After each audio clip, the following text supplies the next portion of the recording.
Hello students, welcome back. Start करते हैं हमारा टॉपिक एप्लीकेशंस ऑफ डेरिवेटिव्स में। हम लोगों ने लास्ट टाइम 2.3 के क्वेश्चन नंबर 6 तक सॉल्व कर लिया था और उसमें हम लोग ने देखा था कि रोल्स थ्योरम में किस तरह हम लोग वैलिड कर सकते हैं और किस तरह से उसको वेरीफाई कर सकते हैं। Now we will study LMVT, that is Lagrange's mean value theorem. Lagrange's mean value theorem एक जनरलाइज्ड रिजल्ट है जिसका स्पेसिफिक रिजल्ट जो हमारा ये था जो हमने रोल्स थ्योरम पहले पढ़ लिया। अब लैग्रेंजेस क्या बता रहा है वो देख लेते हैं।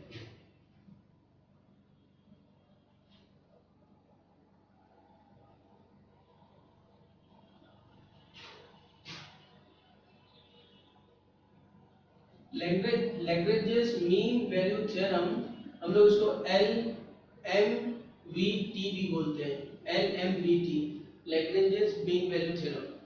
अब ये थ्योरम में क्या बता रहा है कि सबसे पहले कि if f of x is a real valued function, एक f of x क्या है, रियल वैल्यूड फंक्शन है विथ फर्स्ट केस कि f of x is continuous on given interval a b, close interval, and f of x is differentiable on open interval a b, then we say the function is, अगर ये continuous भी है, function differentiable भी है, अगर ये दो चीज है then we say there exists at least one c belongs to ab, open interval ab, such that f dash of c is equal to f of b minus f of a upon b minus a, such that f dash c is equal to f of b minus f of a upon b minus a.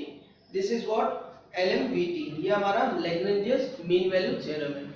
अब Lagrange's mean value theorem क्या बताना चाह रहा है हमको, ये हम लोग यहाँ पे समझेंगे इस चीज को पहले कि लैग्रेंजेस मीन वैल्यू थ्योरम हमको ये बताना चाह रहा है। जैसे अगर आप इस पे गौर करेंगे तो ये, अगर मैं एक आपको फॉर एग्जांपल एक कर्व ले लेता हूँ इस तरह से, ये मेरा एक पॉइंट है A जो समझो इधर पर है, और ये एक मेरा पॉइंट है, ये ले लिया मैंने कैपिटल A और ये ले लिया मैंने कैपिटल B, और ये A आ रहा है इस पे स्मॉल a पे और ये आ रहा है आपका स्मॉल b पे, ठीक है। तो यहाँ पे मुझको ये वैल्यू जो देगा, ये वैल्यू मुझको क्या देगा, ये f of a देगा, और ये वैल्यू जो मुझको क्या देगा, ये f of b देगा।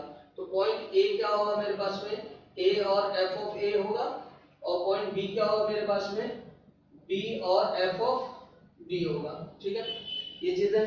अब अगर मैं एक ab का स्लोप निकालता हूँ, इस ab का स्लोप निकालता हूँ, तो स्लोप ऑफ AB क्या आएगा, f of b minus f of a upon b minus a, slope of AB का स्लोप यानी क्या निकालते हैं लोग, y2 minus y1 upon x2 minus x1, तो स्लोप ऑफ AB आएगा f of b minus f of upon b minus a।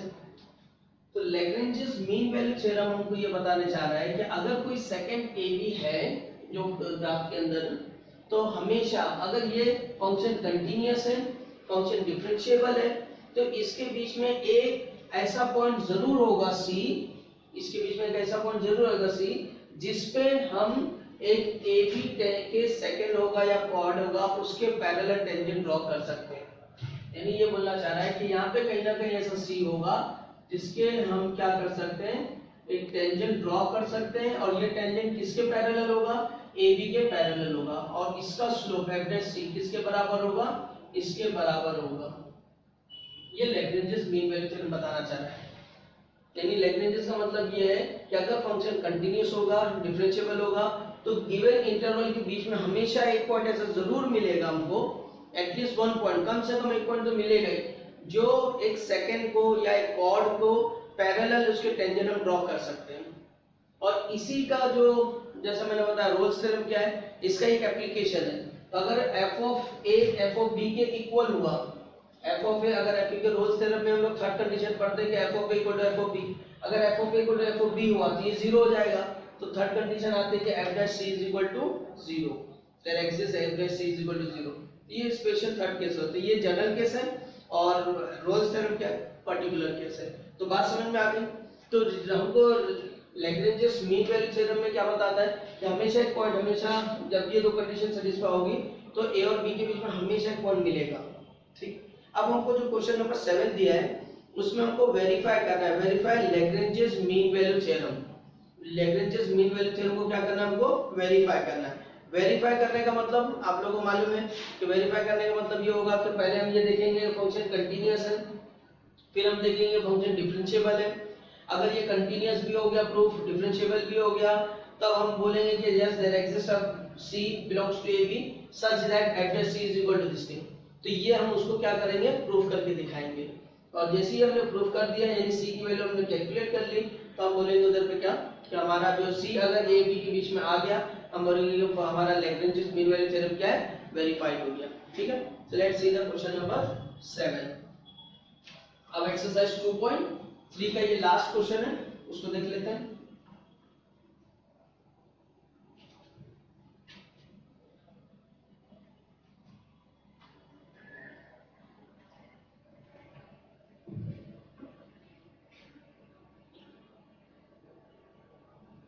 Exercise 2.3 question number 7 का first, verify the Lagrange's mean value theorem. f of x is equal to its log x where x belongs to 1 and e।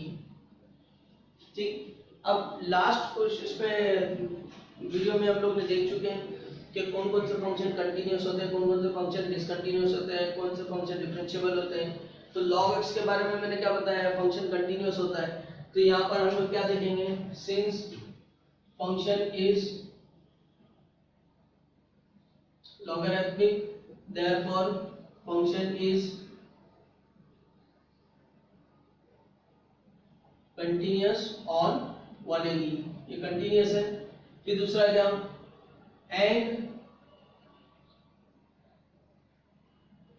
differentiable on 1 and e, continuous भी और differentiable भी। अब ये दो चीज अगर proof हो जाती है कि फंक्शन कंटीन्यूअस है, डिफरेंशिएबल है, तो अब हमको तीसरी चीज प्रूफ करनी पड़ेगी। So therefore there exists C belongs to 1 and e such that f dash c is equal to, अब हमारा जो थ्योरम था वो था f of b minus f of a upon b minus a। तो f of b, तो b की जगह e है तो हम लिखेंगे f of e minus f of 1 upon e minus 1। तो अब हमको ये प्रूफ करना है, ठीक है, या फिर c की वैल्यू निकालना है। जैसे तो अब यहाँ क्या करेंगे कि f डैश c निकालना हमको, तो सबसे पहले f of x ले लो। सिंस हमारे पास क्या दिया इधर पे, f of x is log x, तो log x का डेरिवेटिव क्या आएगा, f डैश x क्या आएगा बताइए, log x का डेरिवेटिव 1 upon x आ जाएगा, ये हमारे पास होगा 1 upon x। अब हमको क्या करना है, अब फंक्शन की वैल्यू पहले निकाल लो। तो f डैश c अगर मैं बात कर रहा हूँ तो f डैश c क्या होगा, therefore f dash c is nothing but 1 upon c, that is x की जगह पे हमको क्या रख देना है, c रख देना है। अब यहाँ पर f of e चाहिए हमको, तो यहाँ पे f of e, तो ये f of है तो इधर रखूंगा मैं, तो यहाँ आएगा log e, और log e यहाँ बेस क्या है, कुछ नहीं तो क्या रहता है e, तो log e to the base e कितना होता है 1। फिर निकालूंगा f of 1, ये लिखूंगा 1, तो 1 रखते हैं तो क्या होता है 0। अब फंक्शन में रख दे करते हैं, तो since f dash of c is equal to f of e minus f of 1 upon e minus 1, तो ये आ जाएगा 1 upon c, ये कितना आएगा 1 minus f of 0 कितना 0, ये आएगा e minus 1, तो यहाँ बचा 1 upon c equal to 1 upon e minus 1। दोनों रेसिप्रोकल, सीधा कर दो, उल्टों को सीधा कर दो भाई, तो ये आ गया हमारे पास में। अब आया हमारे पास c इक्वल टू क्या, e minus 1। अब हमको ये चेक करना है कि जो c है क्या 1 और e के बीच में लाइज करता है, ये देखना है। तो देखो यहाँ पर e की वैल्यू हम लोग लेते हैं कितना 2.78 समथिंग, ठीक है, और हम लोग बोल रहे हैं e minus 1, तो 2.78 minus 1 क्या आएगा 1.78 समथिंग। तो इसका मतलब यहाँ क्या है कि ये 1 और 2.7 के बीच में है, और वो एग्जिस्ट करता है, तो लिखेंगे therefore c equal to e minus 1 which belongs to 1 and e, therefore LMBT is verified। अब बोलेंगे कि LMBT क्या है, वेरीफाइड हो गया, यानी ये क्या है, ये ट्रू हो गया। तो सिंपल सी कंसेप्ट, एकदम सिंपल सा कंसेप्ट है कि अगर फंक्शन कंटीन्यूअस रहेगा ऑन क्लोज इंटरवल, डिफरेंशिएबल रहेगा on open interval, so there is a value c which satisfies this condition, or we can say there is a tangent which is parallel to a second AB। ठीक है, चलो अब देखते हैं next question.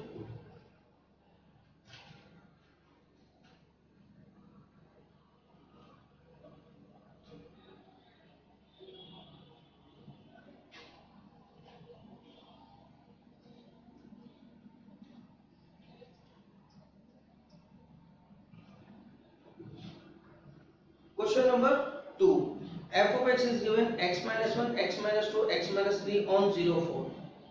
ठीक है, यहाँ पे दिया है f of x is equal to x minus 1, x minus 2, x minus 3 on x belongs to 0 to 4, ये दिया है। और ये अपने मार्च 19 में ये क्वेश्चन पूछ भी चुका एग्जाम में। ठीक है, तो अब देखते हैं क्या करना है। तो पहली चीज तो ये याद रख लो, x minus 1, x minus 2, x minus 3 है, हमको इसका डेरिवेटिव यूज करना है आगे, है कि नहीं। तो डेरिवेटिव यूज करना है तो इसको एक्सपांड कर लो पहले, इसको फिर उस फॉर्म में लिख दो, एक्सपांशन फॉर्म में। और एक्सपांशन फॉर्म में क्या मालूम है ना, ये x minus 1, x minus 2, x minus 3 ये स्पेशल टाइप की है, इसको याद कर लो आप लोग। इसका वैल्यू क्या आएगी, इसकी वैल्यू हमारे पास आ जाएगी x³ minus 6x² plus 11x minus 6। ठीक, अब इसको पहले एक्सपांड करके देख लेते हैं। तो x इंटू क्या आएगा, x², फिर आएगा माइनस 3x और प्लस 2, फिर इधर आएगा x minus 3। अब इसको मल्टीप्लाई करो कितना आ जाएगा, x³ माइनस कितना आ जाएगा 3x² plus 2x minus 3x², फिर कितना आएगा minus 9x minus 6। Final answer x³ minus 6x² then plus 2x। देखो यहाँ पर हमारा क्या हो गया, माइनस माइनस क्या हो जाएगा, प्लस हो जाएगा, ये आएगा इधर प्लस, तो प्लस 11x माइनस 6। ये हमको याद रख लेना है, क्योंकि x³ minus 6x² plus 11x minus 9 ये आप 9 से करते हुए आ रहे हैं कि इसका जब सिंथेटिक डिवीजन करते हैं तो फैक्टर क्या आता है, x minus 1, x minus 2, x minus 3। तो ये हमारा आंसर हो गया। अब ये आपको क्या दिख रहा है, पॉलिनोमियल।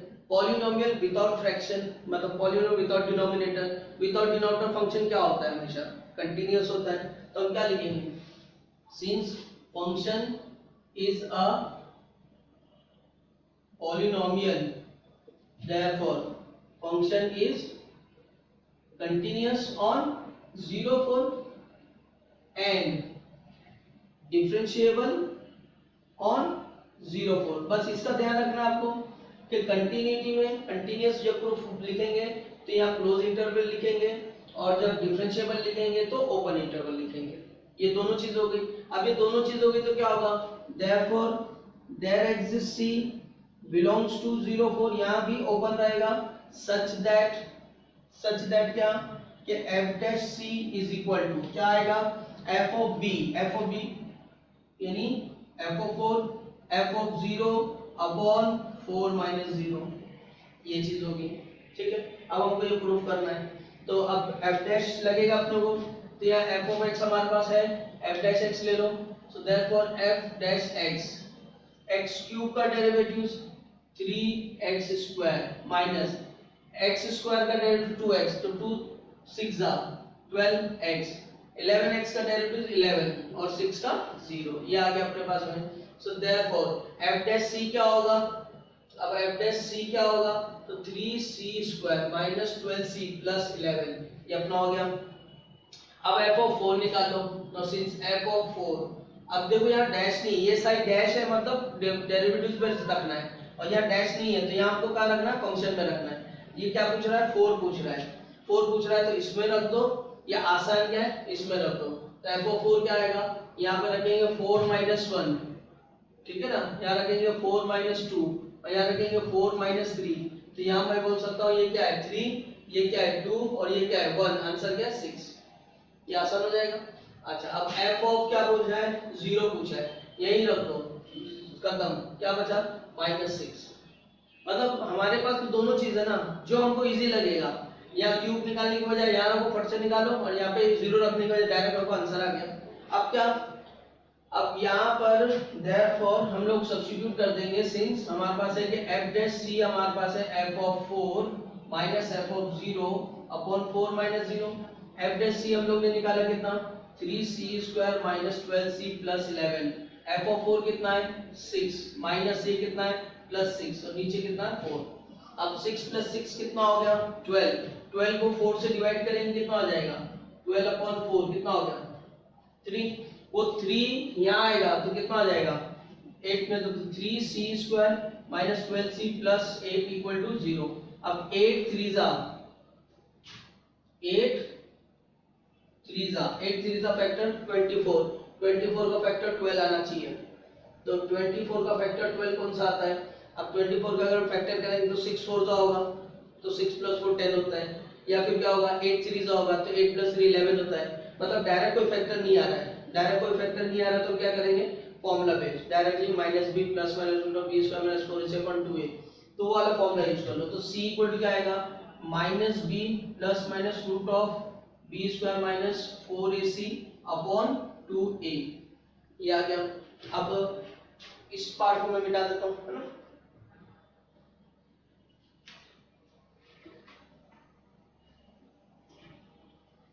चलिए इतना हो गया। अब इधर पे हमको क्या देखना है कि c की वैल्यू रखते जाओ, देयरफॉर c इक्वल टू, यहाँ b कितना है -12 है, तो यहाँ कितना हो जाएगा 12 प्लस माइनस रूट ऑफ 12 का स्क्वायर 144 माइनस 4 इंटू 3 इंटू 8, ठीक है, तो 4 इंटू 3 इंटू 8 ये हो गया, नीचे 2 इंटू 3, तो ये हो गया 12 प्लस माइनस 144 माइनस 12 3 था, या तो डायरेक्टली कर लो ना, 12 3 था कितना, या 12 सॉरी 4 3 था 12, 12 8 था 96, तो यहाँ पे कितना आ जाएगा 96 अपॉन 6।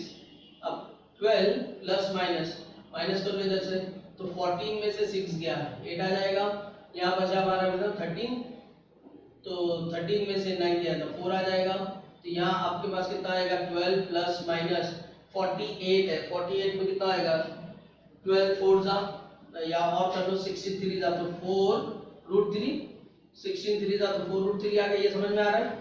48 है, 48 को क्या लिखेंगे 16 3 जा, तो 16 का स्क्वायर रूट 4 और रूट 3 ऐसी। अब इसमें कटता क्या है, अब इसमें कटता क्या है, यहाँ पे हमारे पास में 2 कॉमन दिख रहा है, 2 कॉमन निकाल के इधर से सेपरेट कर लेते हैं इसको हमने सेपरेट कर लिया तो कितना आएगा, ये 2 आ जाएगा 12, 12 upon 6 plus minus 4 root 3 by 6 ऐसा आएगा, तो ये 2 हो गया, प्लस माइनस ये कैंसिल हो गया, आएगा 2 आएगा, ये 3 आएगा, इसको काट दो, 2 रूट 3 हो गया, ये समझ में आ रहा है। यहाँ से 2 से काटे थे 2 बचा, ये 3 बचा, अब ये रूट 3 है, तो रूट 3 है तो हम लोग क्या लिख सकते हैं 3 को रूट 3 इंटू रूट 3 लिख सकते हैं, तो ये रूट 3 कट के ये आ गया।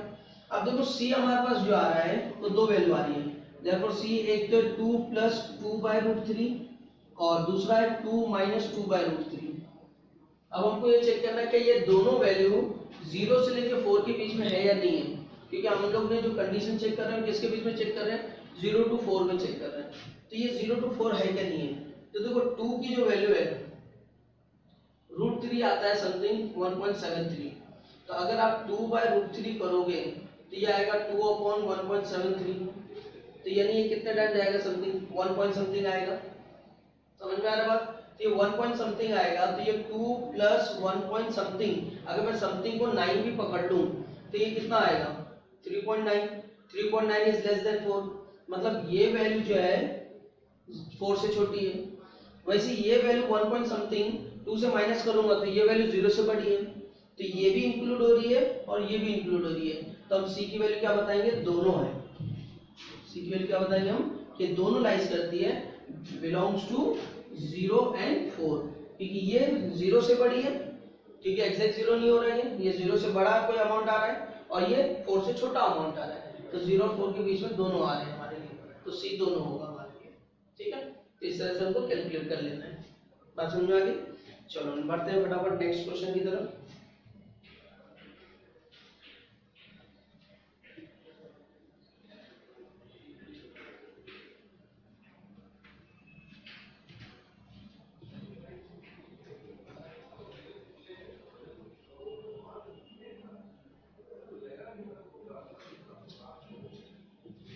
Let's see the question number 3. F of x is equal to x square minus 3x minus 1. Question number 3. F of x is equal to x square minus 3x minus 1, where x belongs to minus 11 by 7 and minus 13 by 7. 11 by 7 and 13 by 7, minus नहीं plus है, 13 by 7। ठीक है, अब ये हमको proof करना है।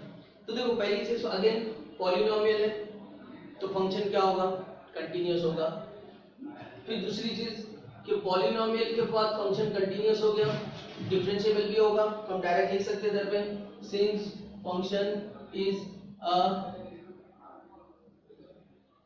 polynomial, therefore function is continuous on minus 11 by 7 and 13 by 7 and differentiable on minus 11 by 7 and 13 by 7। ये हो गया। अब डाउन therefore क्या लिखेंगे? therefore there exists C belongs to कितना? minus 11 by 7 to 13 by 7 such that क्या चीज? f dash c is equal to क्या? f of क्या? 13 by 7 ये b minus 11 by 7 a upon 13 by 7 minus of minus 11 by 7, ये चीज f of b minus f of a upon b minus a। अच्छा, अब ये हो गया हमारे पास में। अब इसको हम लोग क्या करेंगे? c की वैल्यू निकालेंगे। c के लिए हमको f dash c चाहिए, तो यहाँ क्या आ जाएगा? सिंस f dash x, हमारा f dash x क्या होगा? x स्क्वायर का 2x माइनस 3, ये हो गया। सो देयरफॉर f dash c क्या होगा हमारे पास में? 2c माइनस 3, ये आ गया। अब हमको वैल्यू निकालना है f ऑफ 13 by 7, तो इसमें 13 by 7 निकाल दो, तो क्या हो जाएगा इधर पे? सिंस f ऑफ पहले निकाल लेते हैं 13 by 7, तो 13 by 7 इधर रख दो, तो आएगा 13 by 7 the whole square minus 3 times of 13 by 7 minus 1, कितना आ जाएगा? 169 by 49 minus 39 by 7 minus 1, ये आ गया। अब इसको क्रॉस मल्टीप्लाई कर लो, तो 169 minus 7 इसके साथ आ जाएगा, तो 39 plus 7 कितना हो गया? 46 अपॉन, अच्छा ये 49 है और ये 7 है। अब डिनोमिनेटर को इक्वल करने के लिए मैं इसको 7 से मल्टीप्लाई कर देता हूँ, तो यहाँ कितना आएगा? 169 माइनस 7 6 42, 4 इधर गया, 7 4 28 और 4 32 अपॉन कितना? 49। ठीक है, अब कैलकुलेट कर लो इसको, तो कितना आ जाएगा? माइनस 12 में से 9 गया 3 आ गया, 12 में से 9 गया 3 आ गया। अब यहाँ बचा हमारे पास कितना? 11, ये आ गया 5, आ गया 1 by 49। अब 49 7 7 से जाता है क्या? चेक कर लो, 7 नहीं जाएगा तो छोड़ देंगे, चाहता है तो कैंसिल आंसर लिख देंगे। ठीक है, नहीं हो रहा है तो हमारे पास ये आ गया हमारे पास एक वैल्यू। अब दूसरी वैल्यू के लिए क्या करेंगे? हम इधर पे दूसरी वैल्यू के लिए चेक करेंगे इसमें, तो ये पोर्शन में मिटा देता हूँ। सेकंड हम लोग निकालेंगे f of minus 11 by 7, जाएगा minus 11 by 7 the whole square minus 3 times of minus 11 by 7 minus 1, जाएगा 121 by 49। ठीक है, माइनस माइनस क्या हो जाएगा? प्लस 33 by 7 minus 1, जाएगा 121 by 49 प्लस, अब ये 7 माइनस कर दो इसमें से, तो 33 में से 7 चला गया, कितना बचेगा हमारे पास में?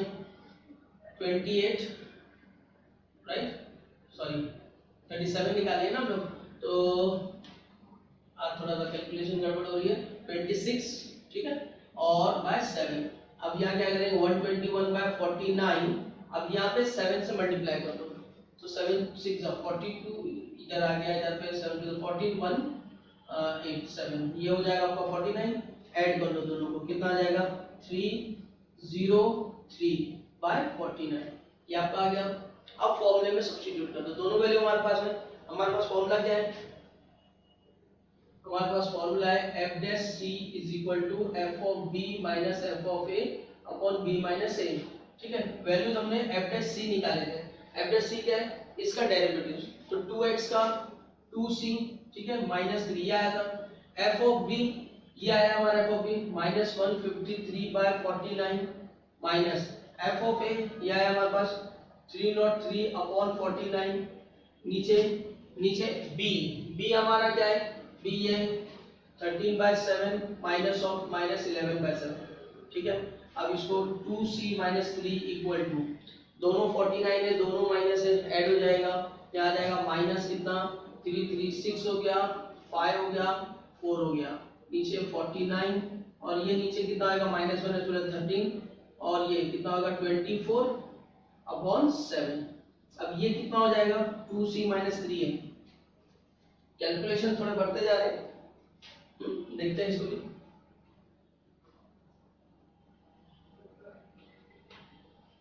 तो अब यहाँ 2c हमारा कितना आ जाएगा, ये 7 1 7 7 था, ये अपना आ गया। अब यहाँ हमारे पास क्या बच रहा है, ये लिख देते हैं यहाँ पर 2c minus 3 equal to minus 456, ठीक है, नीचे 7 आ रहा है तो अपॉन 24/7 था, ये बच गया। अब इसको सॉल्व कर लेते हैं, तो 7 से ज्यादा के देख लो, 7 से आगे जाएगा तो कितना टाइम जाएगा 6 टाइम, 3 नहीं जाएगा, 12 से ये जाएगा क्या 4 से 4 6 इसको 4 6 4 1 या ले लो 4 1 या ले लो 4 4 ठीक है। 6 से अब ये देख लेते हैं जाएगा क्या, 2 से देख लो 2 3 या कितना आएगा 2 5 2 7 अब हमारे पास बचा 57 तो 3 से जा रहा है 3 1 3 1 3 9 हमारे पास आ रहा है 2c minus 3 equal to minus 19/7, तो 2c इक्वल टू क्या आएगा माइनस 19/7 प्लस 3, सो 2c कितना आ गया minus 19 plus 7 3 is 21/7 which is nothing but 2/7, ये डिवाइड कर देंगे तो c इक्वल टू कितना आ जाएगा 1/7। अब ये 1/7 हमको क्या चेक करना है, क्या ये 1/7 माइनस 11/7 टू 13/7 के बीच में आता है, तो ऑफ कोर्स आता है, माइनस 11/7 है, फिर माइनस क्या होगा कम होता जाएगा और लास्ट में ये आएगा तो ये 1/7 से बीच में बिलोंग करता है, तो बोलेंगे yes it belongs to this, तो हमारे c की वैल्यू क्या हो गई 1/7 हो गई। ठीक, तो ये थोड़ा कैलकुलेशन है, कैलकुलेशन थोड़ा सा इजीली कर लो, इजीली आप लोग समझ में आएगा, थोड़ा सा टाइम कंज्यूमिंग क्वेश्चन था। मिलते हैं नेक्स्ट। अब देखो इसमें हमारे पास कितने 3 क्वेश्चन हो गए, चौथा थोड़ा इजी दिख रहा है, f of x equal to 2x minus x square है, तो ये थोड़ा टाइम बचा लेते हैं हम लोग, f of x equal to 2x minus x square दिख रहा है और a और b भी छोटे छोटे 0 और 1 है, ज़्यादा बड़े नहीं है, तो ये आप लोग ट्राई करो। ठीक, मैं लास्ट क्वेश्चन नंबर 5 कराता हूँ, ठीक है। Let's see the question number 5, where is question number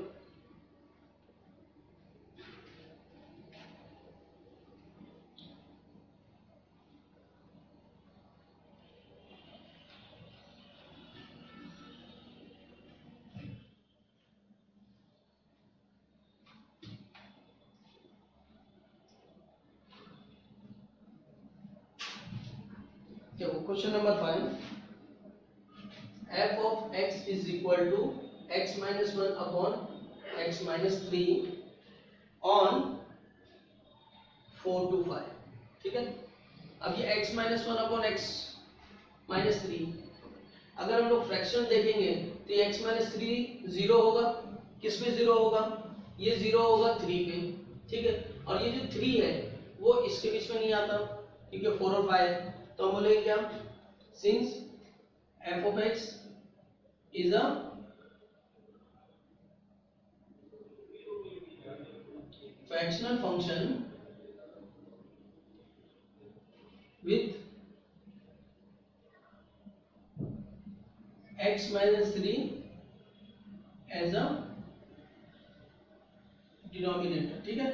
और ये डिनोमिनेटर x माइनस 3 जीरो किस पे होता है, 3 पे, और 3 हमारे इस इंटरवल में नहीं आता, तो हम लोग लिखेंगे therefore f of x is continuous on 4 5 and differentiable on 4 5। ये सीधा सीधा अपना क्वेश्चन का होगा। अब क्या होगा, therefore there exists c belongs to 4 5 such that क्या चीज f dash c is equal to क्या होगा, f of b minus f of a upon b minus a, ये चीज। तो अब हमको क्या निकालना है, f dash c निकालना है। f of x हमारा ये है, तो f dash c के लिए क्या करेंगे हम लोग, f dash c के लिए हम लोग u upon v अप्लाई करेंगे, तो आएगा v derivative of u minus u derivative of v upon v square.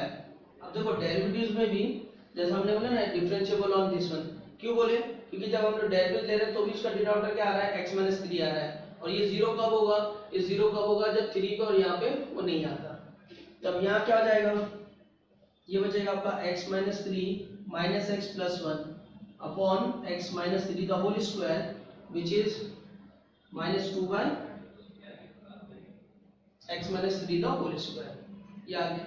अब क्या करना है, f डैश c ले लो, so therefore f dash c, तो यहाँ हो जाएगा minus 2 upon c minus 3 the whole square, ये आ गया अपना इधर पे।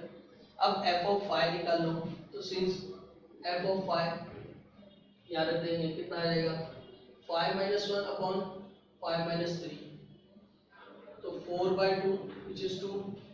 f ऑफ 4 निकाल लो, 4 minus 1 upon 4 minus 3 which is 3 by 1 which is 3, क्या गया। तो since f dash of c equal to f of 4 minus f of 5 minus f of 4 upon 5 minus 4, तो ये हमारे पास कितना है ना, minus 2 by c minus 3 the whole square, ये हमारे पास आया 2, ये आया हमारे पास 3, ये हो गया 1, तो हमारे पास है minus 2 by c minus 3 the whole square equal to minus 1, minus cancel, तो 2 equal to c minus 3 the whole square, ये आ गया। अब इसको क्या करेंगे हम लोग, इधर ले लेंगे, तो root 2 equal to c minus 3, तो अब यहाँ प्लस और माइनस दोनों आएगा, ठीक है। तो इसका मतलब क्या आएगा, c is equal to 3 plus minus root 2, 3 इधर आ गया, तो c की दो वैल्यू आ रही है हमारे पास में, देखो c आ रहा है हमारे पास 3 प्लस रूट 2 और c आ रहा है हमारे पास 3 माइनस रूट 2। अब रूट 2 की वैल्यू हम लोग क्या लेते हैं, 1.41। अब मैं इधर रखता हूँ 1.41, तो 1.41 में जैसे 1 पॉइंट समथिंग अगर रख रहा हूँ, तो ये 3 प्लस 1 हो जाएगा 4 पॉइंट समथिंग यानी 4 से बढ़ गया और 5 से छोटा, तो ये 0 4 मतलब 4 और 5 के बीच में है। अब ये होता है कितना, 1.4, माइनस करूंगा तो 3 से और छोटा हो जाएगा, तो ये वैल्यू जो है, this value does not belongs to 4 and 5, इस वैल्यू में बिलोंग नहीं करती है। तो क्या बचा हमारे लिए, c की वैल्यू बची 3 प्लस रूट 2, तो फाइनल आंसर हमारा क्या रहेगा, therefore c is equal to 3 plus, तो इसका आंसर हमारे लिए क्या आ जाएगा, c is equal to 3 plus root 2 आ जाएगा। बात समझ में आ गई है। ये इस तरह से अपना लास्ट क्वेश्चन था, ये 2.3 का। यहाँ लेस अपनी एक्सरसाइज कंप्लीट होती है, इसको प्रैक्टिस करो। क्वेश्चन नंबर 4 आपके लिए है, अगर डाउट्स आता है तो उसको मेंशन करो, ठीक है। मिलते हैं नेक्स्ट वीडियो में।